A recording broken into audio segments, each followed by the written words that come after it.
বন্ধু বান্ধৱীসকল, শ্ৰদ্ধাৰ ৰাইজ, আৰু কেইটামান কথা মই আপোনালোকক ক'ব খুজিছোঁ। অৰুণোদয়ৰ জৰিয়তে আমি অসমৰ 30 লাখ পৰিয়ালক মাহত 1250 টকাকৈ আগবঢ়াওঁ। যোৱা 17 ছেপ্টেম্বৰ তাৰিখৰ পৰা আমি অৰুণোদয়ৰ তৃতীয় সংস্কৰণ আৰম্ভ কৰিব বিচাৰিছিলোঁ। তাৰ পিছত আমি 25 তাৰিখৰ দিনটো ধাৰ্য কৰিছিলোঁ, কিন্তু অসমত চলি থকা ঘটনা প্ৰবাহৰ বাবে এই আঁচনিখনো আমি নিৰ্দিষ্ট দিনত দিব নোৱাৰিলোঁ। অহা 7 অক্টোবৰ তাৰিখে আমি আপোনালোকৰ হাতত অৰুণোদয় তুলি দিম আৰু আমি সকলো প্ৰচেষ্টা ইতিমধ্যে সম্পূৰ্ণ কৰিছোঁ।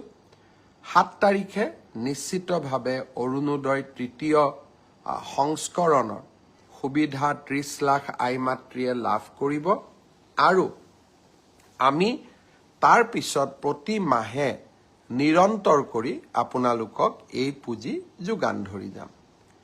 ঠিক সেইদৰে নিযুত মইনাৰো আমাৰ অসমৰ প্ৰায় 3.5 লাখ ছাত্ৰীয়ে এইবাৰ নিযুত মইনা আঁচনিৰ সুবিধা লাভ কৰিব। নিযুত মইনা আঁচনিৰো আমি যিহেতু প্ৰথম কিস্তিৰ ধন আমি চেক যোগে দিওঁ, বেংকক আমি চেকসমূহ বনাব দিছোঁ।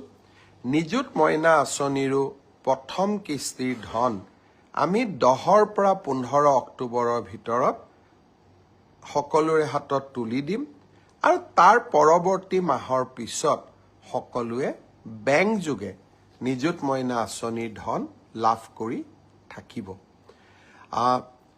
এডিআৰিৰ ওপৰত আপোনালোকৰ প্ৰশ্ন আছিলে, অৰুণোদয়ৰ ওপৰত আপোনালোকৰ প্ৰশ্ন আছিলে, নিযুত মইনাৰ ওপৰত আপোনালোকৰ প্ৰশ্ন আছিলে।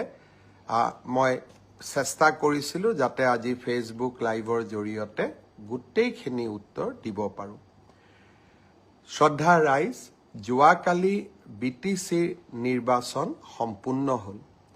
এয়া প্ৰথমবাৰৰ বাবে বড়োভূমিত নিৰ্বাচন অনুষ্ঠিত হ'ল, যি নিৰ্বাচনৰ পূৰ্বেও হিংসাত্মক ঘটনা সংঘটিত হোৱা নাছিলে, নিৰ্বাচনৰ সময়তো হিংসাত্মক ঘটনা সংঘটিত নাই হোৱা আৰু নিৰ্বাচনৰ ফলাফল দিয়াৰ পিছতো সকলো পক্ষই ক্ৰীড়াসুলভ মনোভাৱেৰে পৰীক্ষাৰ ফলাফল যেনেকৈ আমি গ্ৰহণ কৰোঁ, নিৰ্বাচনৰ ফলাফলো তেনেকৈ আমি গ্ৰহণ কৰিছোঁ।